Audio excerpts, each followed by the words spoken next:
Hey everyone, boa noite. Today this streaming is going to be in English, so thank you for joining on this workshop with Lauren. Hi Lauren, how are you? Hi, good. Thank you so much for having me. No, we're excited to have you and to have Phoenix and to learn about this interesting topic, which is privacy. And in the backstage, we were talking about why do you care about this topic. You were telling me like a twofold story, and I was saying like this will be really cool for the audience to know. So Yeah, absolutely. The why do I care about privacy question for me has always broken up into two answers. And the first being, the privacy is a fundamental human right. And we know this, but how do you build this fundamental human right in the context of a system that is so deeply rooted in its transparency? So, as we start to build out the solutions and we look at the mechanisms that can allow for this kind of privacy, we see that the math that unfolds is just so intricate and it's so deep and it's so complex. And, to be able to work in a space that's still ever evolving where we can see that the best solutions don't yet exist, and we can see that some of the, I don't know, the increases in speed and the increases in efficiency are still coming every single day. It's really, really exciting.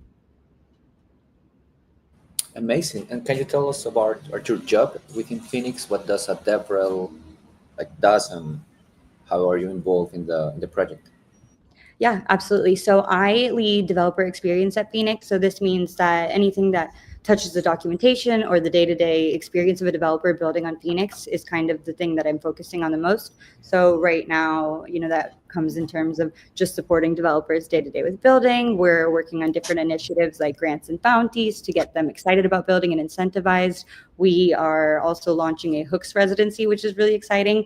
We're taking some of our favorite projects in this space and kind of nurturing them to go to market. So yeah, a lot of different initiatives just to really support the builders that are, interested in building on privacy, give them what they need to be successful, and, teach the next wave of Ethereum developers more about building encrypted smart contracts. All right. Our students are just starting to get to know Solidity, and they're having, maybe for them it's like the first time they see what is a smart contract. What will be your advice to get involved in privacy? That's a great question. So, if you have developed a Solidity smart contract, you're ready to build on Phoenix. Everything that is within our stack is Solidity native, it's EVM compatible. So, there are some mental models that I'll cover today that are specific and unique to working with encrypted data. But once you lock down those mental models, building with FHE is really, really so simple as building with Solidity. All right. So I think we're ready to go. I will go to the backstage. I will start adding your slides to the presentation, to the streaming, and anything that you guys need on site, please write it on the chat and I will let Lauren know. So the stage is yours, and anything that you need, Lauren, I will be on the private chat. Awesome. Thank you so much. And I am going to switch over to the screen. So do flag if there are any questions because I can't see the StreamYard, but I will kick off. Yes. Okay. So yeah, Perfect. I did a brief intro, but I'm Lauren Devrel at Phoenix. I'm super excited to cover all things privacy, FHE, and confidential DeFi today. So I will kick off by addressing this transparency problem.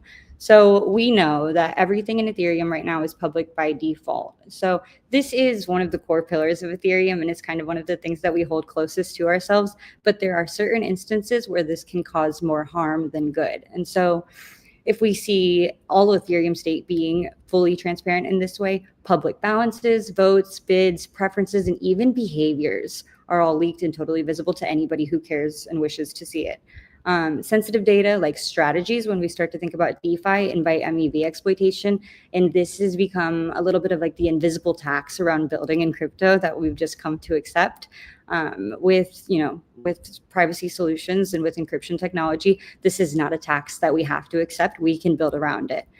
So if we look at existing solutions like ZK, MPC, they do great work to start to bridge this gap, but they do not support persistent encrypted state with flexible logic. And this is where we really see FHE stepping in to say, hey, ZK can absolutely prove these things, but what if you want to compute them? What if you want to take it a step farther and keep all of the state encrypted? Then we need to start looking at additional solutions, and that's where we branch out. So we do see FHE being complementary to these technologies, but it allows an entirely novel design space that, previously has never been able to exist before. So I am really very excited to get into some of those design spaces, some of those solutions, and kind of see what are the projects that are unlocked today because of this. So all right, so if we take a little bit more of a bird's eye view at the current landscape of privacy enhancing technologies, it's broken up into a main few that we see coming again and again and again. So first we'll cover TEs. This is a trusted execution environment. This is isolated hardware enclaves, and they run the code in a private, dedicated piece of hardware. So we can think about this being beneficial in a lot of ways. It's relatively lightweight. You see fast execution, native performance.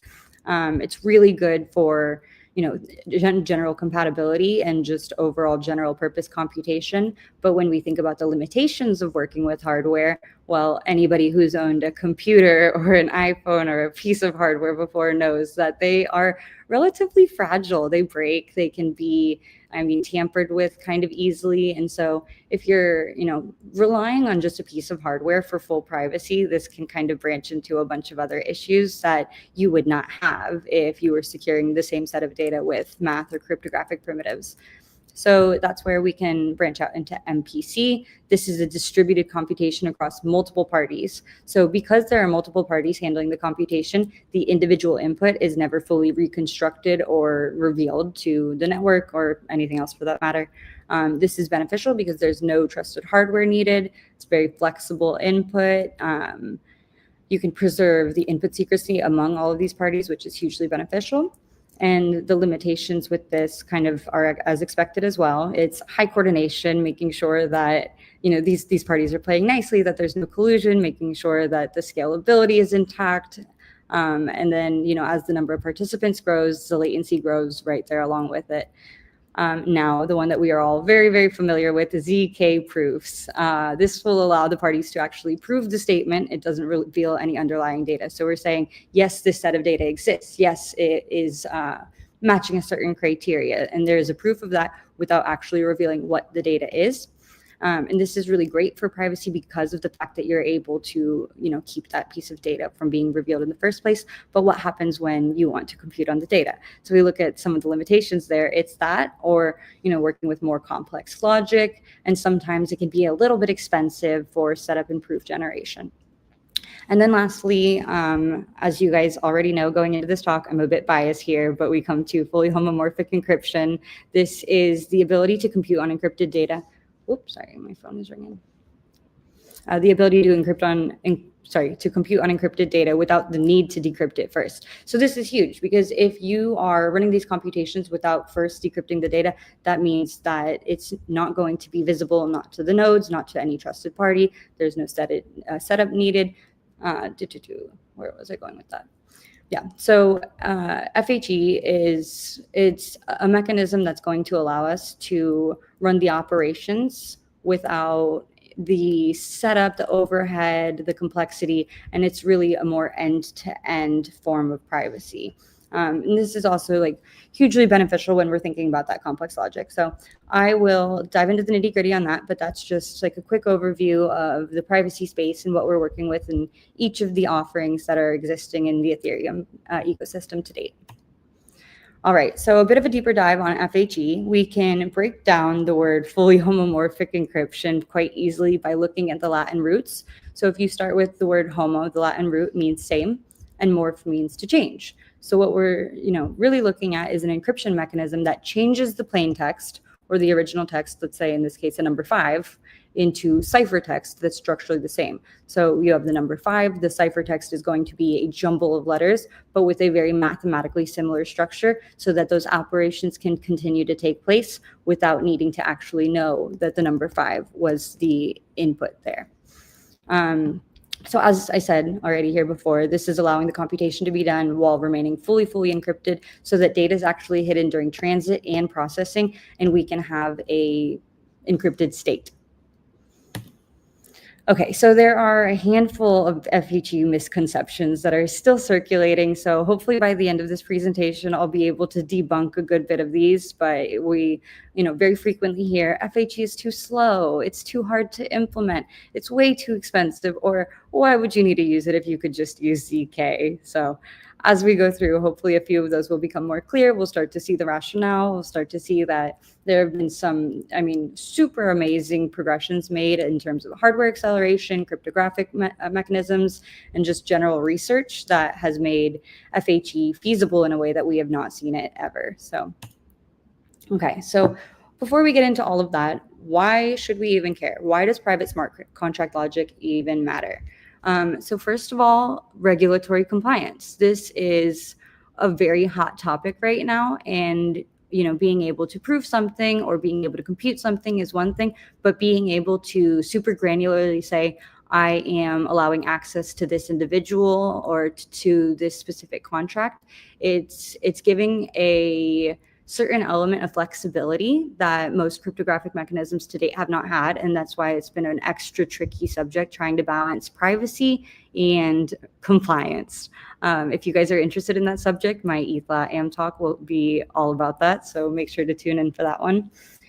Some other reasons here, we have competitive bidding and auctions. Obviously, if these bids are leaked in the beginning, then it's bust from the start, where I already know the bid that you're placing. I'm going to outbid you and I'm going to win. Bidding on the blockchain has been hard since the dawn of time. And now with new developments in encryption, we're able to see these use cases come to life for the first time.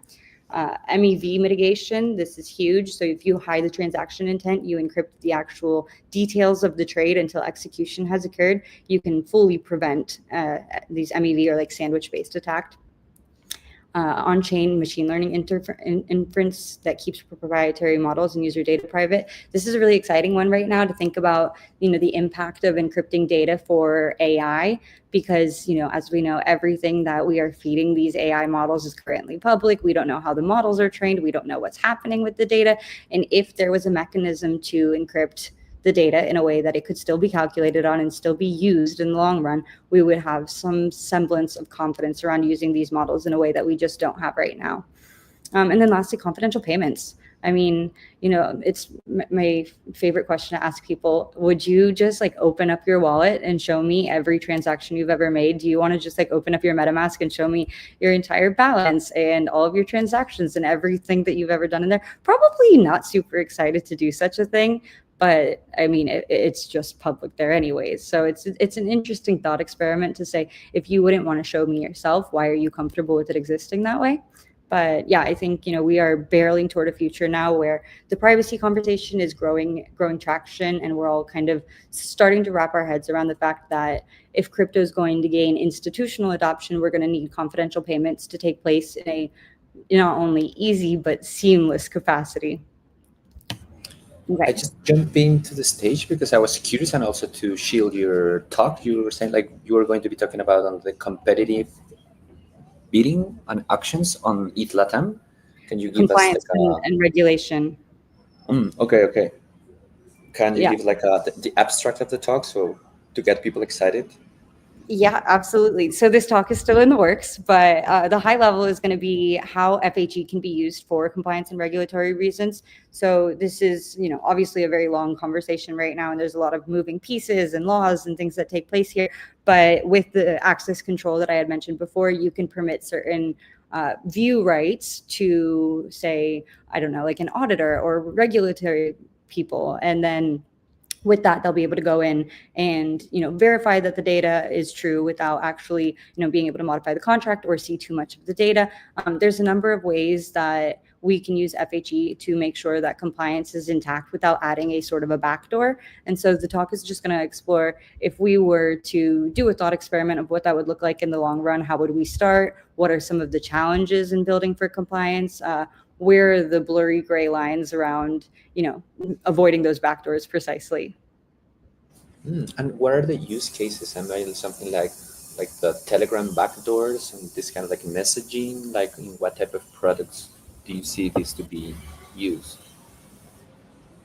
Yeah, I think, this comes up heavily so when we talk about DeFi, because, as people are actually sending money, there's all the anti-money laundering regulations in place, and making sure that as we're not playing with monopoly money here, this is real money, real transactions, we have to be compliant. It's mission critical. And so ensuring that we're designing our financial applications with compliance in mind from the beginning. while still maintaining Wow. privacy. Yeah, there's a lot of regulation like KYC and what's that? Hmm. AML, like anti-money laundering. So interesting. Also, in the case for like Latam, like in Brazil, Colombia, there's a lot of regulation when it comes because we face that problem with like certain things with our own economies and political Absolutely. system. So Yeah. cool. So you guys, you already know Lawrence talk. I don't know the exact like data. Maybe it's like the 8th of November, I think 9. it's on the 8th, Okay, at we don't know Viva. yet, but yeah, your guys know that's in Sao Paulo. Okay, I will go back and just continue that. Thank you for giving us like the abstract of the talk. Yeah, absolutely. And the announcement is somewhere, so I can find the link and send it in here as soon as I grab it. Um, yeah, so otherwise, if we take a look at some of the use cases that can be unlocked with FHE, we have encrypted analytics and oracles. I think this is a design space I particularly like. It's been not as deeply explored as I'd like to see. Private move submission in the case of gaming. So anytime you're playing a game on the blockchain, obviously your move is exposed before the player has the opportunity to return a move. We can hide these now instead of having the other player have the alpha onto, I guess, like the upper hand on how to win.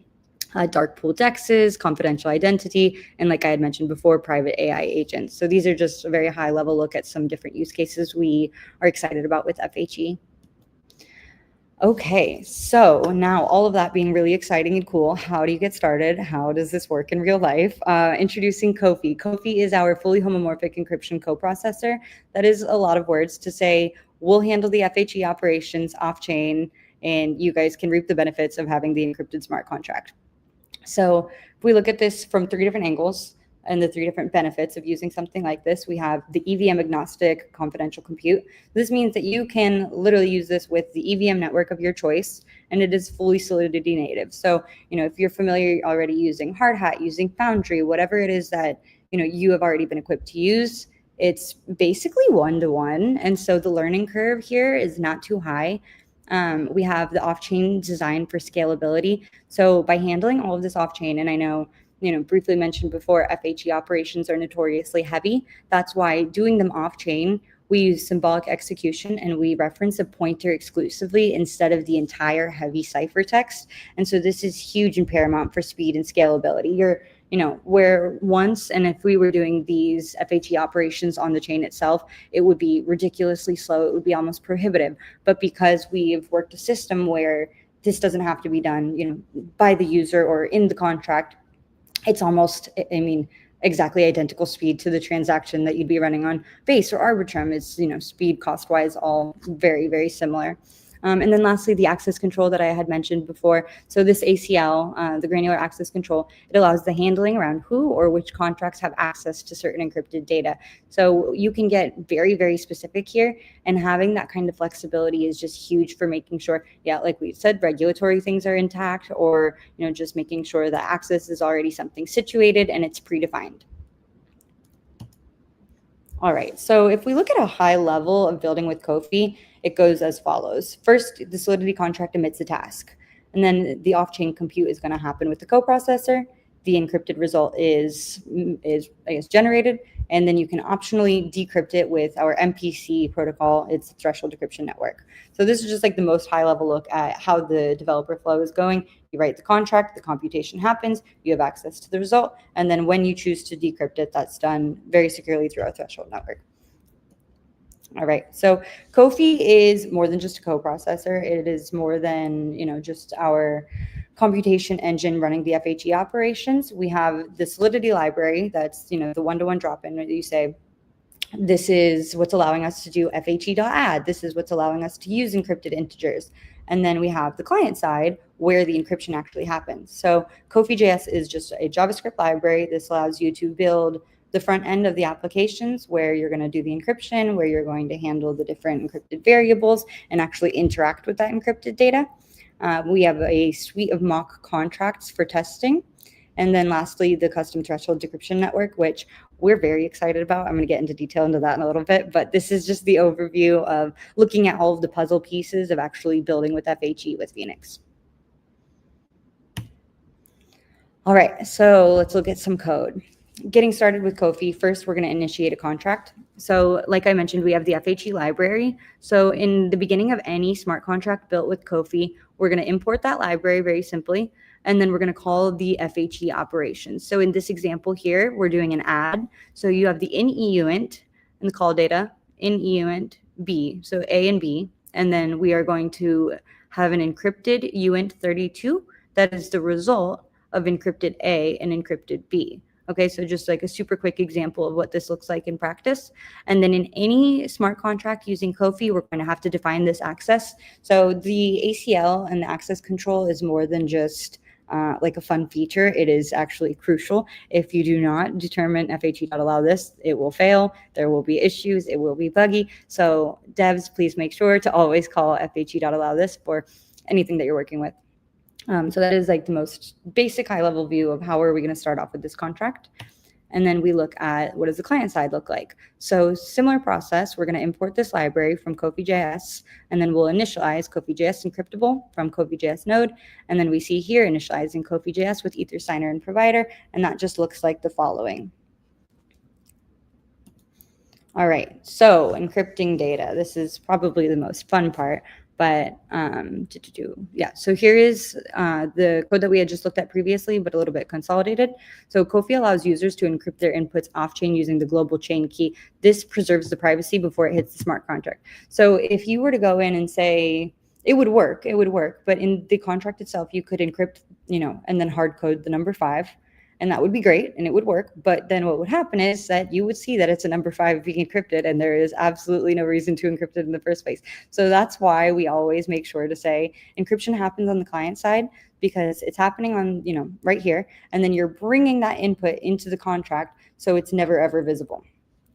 Developers are going to be able to specify the exact encrypted type. So whether it's 64, 128, this is going to match exactly what the contract expects. So there's no hiccups during the, I want to call it the translation process between the front end and the back end. All right, so now we look at the contract side. So like I was describing this process, you go into the Kofi.js and you're going to define this encryption. And then to work with them, we are going to import them. So you'll say FHE as EUINT64 to convert it to a usable integer. And then let's see, all of the math is going to be done with these operations based on that integer that's been encrypted. So when you're importing these integers, we take it as an in EUINT. That means that it's coming in. And then as EUINT is the variable that's being converted here. We have tons of examples of this on the docs, but just to give like a high level brush at how you're going to look at this from the client side and the contract side. Lauren, there's a question on the chat from Marlon, and he's asking what type of cryptography are you working with? Elliptic curve or the type of cryptography? Fully homomorphic encryption is inherently lattice-based cryptography. All right. Okay. Perfect. Yeah. Okay, and just to point out the very last thing on this piece is that here we are again explicitly stating the access control with FHE.allow this and then providing the contract. All right, so we will move on. Decrypting data is where things get really interesting. So we say decrypting, or at least I say decrypting, to refer to two different methods here, one decrypt and one unseal. So decrypt itself happens on-chain and unseal off-chain. I think my favorite way to describe this is unseal is like if I have something in my hand and I turn around and I show just you, or if I have something in my hand and I open it up and I show the entire room full of people. So when you decrypt something on-chain, that's it. It's public. It is visible in the contract. Everybody can see it. But you can unseal for one specific party off-chain. So yeah, decryption emits this full event, and then the results will come through the threshold decryption network, and unseal, yeah, just remains in the client side. Let's see, we'll go through the full life cycle of decrypting data. So it'll start with the user encrypts the data, right? And then the contract is receiving that in EUINT that we pointed out earlier. You're going to grant access for future use of this variable. You sign the permit, and then the user will be able to unseal the sealed result. So it goes like this in a series of steps where you're, first encrypting the data and you're setting up the steps to be able to see that down the line. Okay, so access control, while it is very granular, it gets a bit tricky. So we like to place a lot of emphasis on what does this look like and how is it implemented. So every single encrypted value is governed by the ACL. Without this permission, the contract or the user cannot touch it, cannot decrypt it. It's absolutely debunked without this access control being clearly and explicitly stated. So we have two main types of access control. First would be the contract level. That's the FHE.allow this that I pointed out in the code, or FHE.allowed. And the purpose of this is just to make sure that the contract is going to be able to reuse this value through time. And then the second type of access control we have is at the user level. So this is when we say FHE.allow, you say ciphertext, and then you provide the address of the user that's going to be allowed to work with this piece of data. And the point of this is just that they have the access now to, I guess, modify it, unseal it, to view it. It becomes available to them. So user level access also requires the sealed output from the contract, very important, and the signed permit from Kofi.js.create permit. So this is all more or less a multi-step process where you're constantly setting up the data to make sure that it is available to the parties that it needs to be available to. All right, updating encrypted state. So each FHE operation is going to return a brand new ciphertext, and that's going to map to a new CT hash. This is the hash of the ciphertext. And in order to maintain the encrypted state, we're going to manually update the reference. So you're reassigning the count equals the result. And we'll think of it like version snapshots, not an in-place memory. So in a sense, the count equals the result. You are going ahead to say, okay, every single time that this is updated, we need to update this reference to make sure that the CT hash itself is updated. And just a quick note here that the encrypted state is off-chain. So the contracts will coordinate using the CT hash like a pointer. So it's referencing the data and where it lives in its off-chain environment. All right, so some design patterns to think about when working with encrypted data. Because you cannot see the data, there are a few things that become definitely tricky, if not impossible here. And so this is a super silly little cloud example, but we look at this picture. Is this statement true or false? Cloud. Okay, it's just a funny way of saying, hey, I have one thing and then the other thing, and since I can't see either thing, can you tell me which is bigger? No, of course you can't, and neither can the computer. We can't see it, so we can't tell you if it's big or false. So without decrypting your data, or I guess like otherwise making it visible, you're not able to run types of comparison through FHE. There are ways around this that we'll get into, but just to keep in mind that, as the mental models proceed and you start to think about working with encrypted data, if you replace the encrypted integer with the cloud in your mind and you say, okay, could I do this? Would I be able to answer this? Then, you'll have the quick and dirty answer for can the computer answer as well. So we look at the next one, sorting. Now we have 4 of these clouds, and let's sort them from high to low. Imagine that I am the one who encrypted this data, and I know that there's in order 1, 2, 3, 4, and these have already been sorted. Well, then, you're good to go. Everything's been sorted. But the reality is that these are not visible. We don't know what's been encrypted, and we can't say. And so the computer also here has a hiccup because it says, I don't know what the numbers are. I can't put them in order. So there are ways around this that are a bit more trickier than the previous, but okay, and the very last and arguably most important design pattern that we need to keep in mind is branching.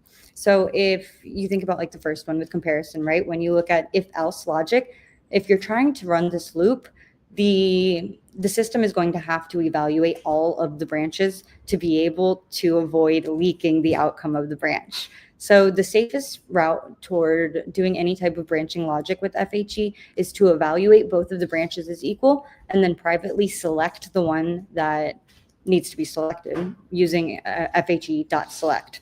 So we have a quick example of what that would look like in practice here, where we use FHE is greater than A or B. So it's going to privately decide. And then the result is going to select FHE is greater A or B.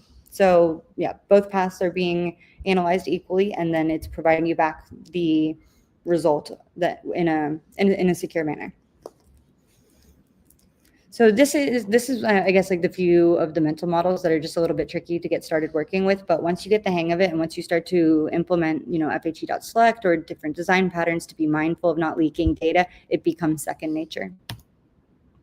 Okay, super excited to talk about our threshold decryption network. So this is where, in my mind, all of the magic happens, and where the bulk of the research energy at Phenix has gone in the past few years to making this as scalable, fast, and secure as possible. So our TDN ensures that encrypted values can only be decrypted with MPC, not any single party. This is done by making sure that the secret decryption key is split all the way across the network, and anyone can use the public key to encrypt, but this decryption can only happen through this split key system. So the network itself will handle the decryption and re-encryption. And some super exciting news has come out of Phenix recently. We launched our latest upgrade to the threshold decryption network. We've reached 20,000 times faster decryption speeds than industry standard or otherwise ever seen before in FHE, which means we can now do, if I can get the number off the top of my head, roughly 63,000 decryptions per second, which previous benchmarks from ourselves and other competitors were running at about 16, like 1/6 decryptions per second. So to be able to move from 16 to 60,000 is kind of just like huge signaling for FHE as a whole to say, we can now scale. I mean, like full end-to-end DeFi protocols can actually run with numbers like this in a way that 6 months, a year ago just would have been completely unheard of. So we are very, very excited about that. I have the white paper available. I will also share in the chat after this call. But all right, so I'll take a little bit of a breath to talk about my favorite use case here that we've seen so far, and the thing that we're focusing most heavily on right now at Phenix. It is confidential DeFi as an application. So we did a lot of thinking about the best way to approach this. I mean, there's a lot of routes toward confidential DeFi, and looking at the broader landscape of things, integration is relatively easy, but still a bit tricky. So we decided that Uniswap v4 hooks was the most pain-free, easy way to go about this. And so in the last, I want to say 6 or so months, we've been doing a few iterations of what exactly does this look like. And we have had a ton of really, really exciting POCs come out of this experiment. So very excited to talk about this with you guys. I think that this is a super, super interesting design space. And yeah, I mean, seeing what's going to be built here in the next coming cycle is just super, super exciting. So we break it down. The main problem that we've set out to solve when not just Uniswap v4 hooks, but in all of confidential DeFi, is that the inputs, the logic, and the state are public. So your strategy, your transactions themselves, your swaps, all of this is super visible, and it's going to be front run, copied, or exploited by MEV bots. This is a bummer. So when we take a step back, we think about how FHE can solve this. We realize that if you can encrypt this data, then it is fully resistant to any of those things happening. And I can kind of boil that down with my favorite catchphrase to date is, you can't front run what you can't see. So if all of the transaction details are encrypted going into this, it's really not front runnable, which means you're, as let's say in the case of a lot of the Uni v4 developers that we're working with are aiming to be founders. The biggest competitive edge that you can offer as a DeFi founder right now is being fully MEV resistant. And there are a few paths toward MEV resistance, but none as end-to-end as encrypting the data going into the transaction. So we look at, lastly, the outcome of building a solution like this. We have MEV-proof swaps. We have confidential automated strategies. We have private liquidity without revealing your position. I mean, huge, huge, huge, huge milestone here. All right, so I will dive a bit into this case study of an encrypted Dutch auction hook. So basically what this enables is what we're encrypting, first of all, is the starting price, the decay parameters, and the bidding progress. And then it is enabling and preventing sniping while maintaining fair price discovery. So more or less, we look at the business impact of this, and I mean, like the flow overall as itself operates very similarly to a normal hook. It's just with these encrypted parameters leveled in throughout the way. But the business impact as a whole, you can execute large token sales without revealing the strategy. This is paramount and critical for onboarding institutions, because we're saying, hey, we know that this has been an issue in the past, and by being able to promise and guarantee this fair, I guess, much more fair system is, super critical for the progression of the space. Enabling fair liquidation auctions and supporting the treasury diversification for fundraising, which is something that has previously been relatively impossible. I do have the code for this that I'll share as well after the call, but we have, I think, 3 or 4 of these already mocked up. All right, so hooks demo.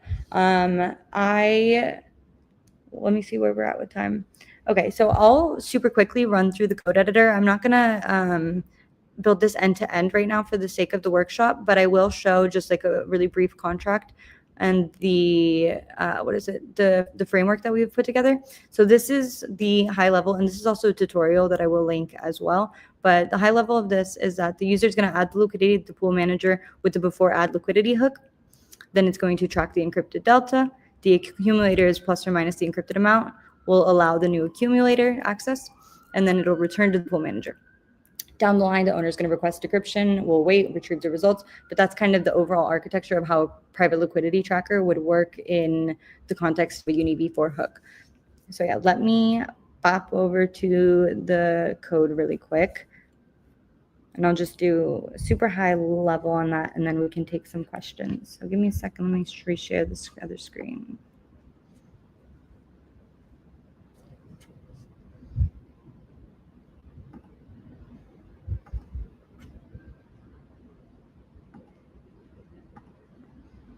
Sorry. One moment.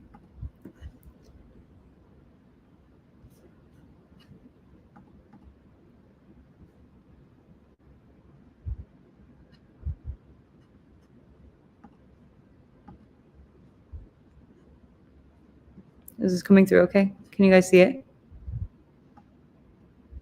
Okay. Awesome. So we have the hooks template here, which I've just gone ahead and cloned. But Lauren, you're sharing the StreamYard. Oh no. Oh no, we have an infinity window. Let me fix that real quick.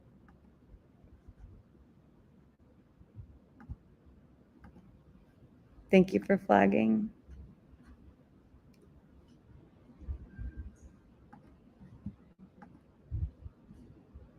Is this it? There you go. This is it. Awesome. Perfect. Okay, so when you clone the initial repo, Maybe zoom in, because I mean it's too small. Okay. That's much better. There you go. Thank you so much. So when you clone the initial repo for the template that we provided for encrypted Uni v4 hooks, it's going to come populated with this counter.sol. So I'll start with that and just briefly run through what this looks like. So we have this base hook, and then we import all of the FHE operations here. So we'll set the permissions. We have the before swap in place. All of the allow is already set up to make sure that the contract can access and use these values. We have after swap set up, same. Before add liquidity, before remove liquidity. So this is really the most flexible framework for getting started. I mean, like any hook specific logic that you'd like to implement could easily go in here. And I have moved over to this, let me see, private liquidity tracker. So if we just briefly brush through what some of this looks like, we set up the state variables here. So we have the pool IDs for the token accumulator. We're tracking liquidity tracked and decryption requested. And then there's a handful of functions here making all of the magic possible, like calculating the liquidity delta with the parameter, measuring that out. Everything here is encrypted. Again, making a point to make sure that FHE.allow this is in place. Before we remove the liquidity, we're doing the same. So we're calculating a handful of encrypted variables here as well, just to flag that, like the encrypted amount, the current account, and then all of the accumulation also encrypted. And then we have a handful of decryption specific functions in place here to make sure that before we're requesting decryption, and this is super important because decryption is done asynchronously, that we have the handling set up for that in place as well. So to safely request decryption, we're grabbing the token handles, was requested true, and then it'll emit called decryption requested based on the pool ID. So this is just a super quick walkthrough of what something like this would look like in practice. This private liquidity tracker is a tutorial, so I will share the link to that. So in case you guys want to follow along, build it yourself, deploy it, see how it runs in person. But yeah, I would love to open up and take any questions.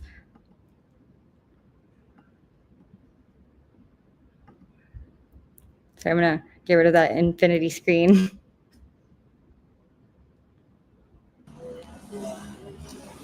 I don't know if there are any questions, but all this info is so valuable and people are going to review it later.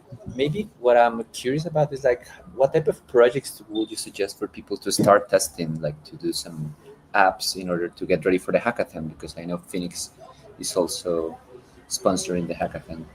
Yeah, absolutely. I think a good place to start would be maybe reviewing the repo of existing Uni v4 hooks that we have in place. So that's all consolidated and will be shared. I guess I can share it in the chat. Or do you guys have like a group chat going somewhere that I can easily share Yes, resources? just share that with me on Telegram, and I will send that later Perfect. to the students so they can, because yeah, there's like a, maybe you have a quick start, some tutorials Mhm. that they can go along with. And also, what type of projects would you like to see on the hackathon? Like, what type of ideas like are good for a hackathon to implement? Obviously, you all start with scratching your own itch with your creativity, but I guess there are some good areas of, yeah, to Yeah, test that's a good and question. play. Um, I think I would. I mean, like outside of the, endless landscape of potential DeFi projects and preventing, MEV and sniping and using these hooks for, solving some of the critical problems in DeFi, I think I would really like to see more built around oracles and data and actually like leveraging and making use of the fact that we can pull from confidential data sources now. And, a lot of oracles right now rely on averages and for the sake of fairness, balancing between multiple data sources. And so that's been a real blocker previous to FHE, is that if I need to aggregate from multiple data sources, you cannot do so confidentially. But with FHE, that becomes possible. So I think there's a huge design space that opens up for, having this amount of data and Oracle available, fully confidential. So that is one route that I'm really bullish about. I Yeah, I think there's a lot of design space around games, bidding, sealed bid auctions, anything that, anytime that there's, I guess, a unilateral advantage from having one side of information versus another, then you see a real need and use case for FHE. So, yeah, I mean, but generally, like privacy is important, build it, integrate privacy into whatever ideas you already have. There is a place for it and it is suitable. But yeah. Hmm. This is more like a personal like curiosity. We have like projects like Aztec that they bet a lot being an L2, being like privacy first. That's like my basic understanding about it. What's the difference between Phoenix, like and the approach to bring privacy to a smart contract rather than an L2? So Phoenix actually started off as an L2, and up until last year, that was our approach, that we were an FHE L2. And I think the reason that we decided to pivot, and like one of the main blockers that we saw, was that, if you want this privacy or you want to make use of FHE, you have to migrate your liquidity, your users, all of your traction over to this other chain. And a lot of developers are like, well, I'm building on Base or I'm building on Arbitrum. They're already committed to the chain that they're on. There's already traction on those chains. By being able to offer them a solution that doesn't require full migration to another network was hugely advantageous to us.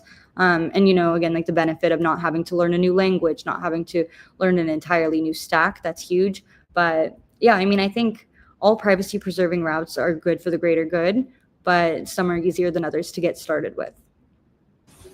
Great, great. Okay, thank you for answering.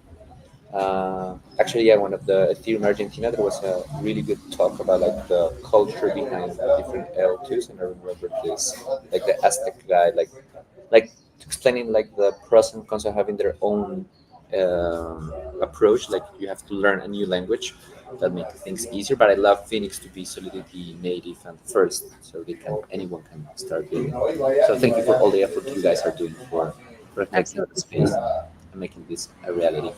Thank you. I don't know. Maybe there are not many questions on the chat. We are going to continue having our conversation within our WhatsApp group. So, I mean, Lauren, thank you for sharing all this knowledge with us. One last thing, maybe to recap, you were talking about like the mental models. Those are like branching and all the other ones that you were mentioning. Okay, okay.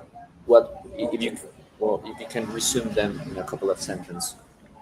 Yeah. What they Um, the Yeah, key of the branching, architecture? sorting, and comparison. So the cloud example that I gave, anytime that you are limited on functionality because of this lack of visibility, right? And so we think about it like, why is comparison possible in Solidity Day? It's because you can see and evaluate the different points of data. You can see, very clearly that the number 5 is bigger than the number 3.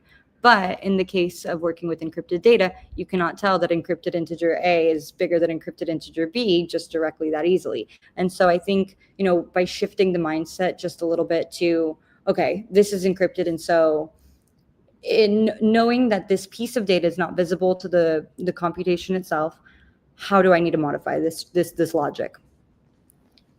And I think there's, with that being said, a handful of components too, where as you're working through the contract, making sure that if you've gone through all the trouble to encrypt the data, making sure that you're not inadvertently leaking said data throughout the course of the contract. All right, amazing. Thank you so much again for being with us. And well, we are going to be keep learning and getting ready for the hackathon. Yay! Happy hacking. Thank you so much for having me. No, it was our pleasure. And well, guys, see you around and let's continue learning. Bye bye.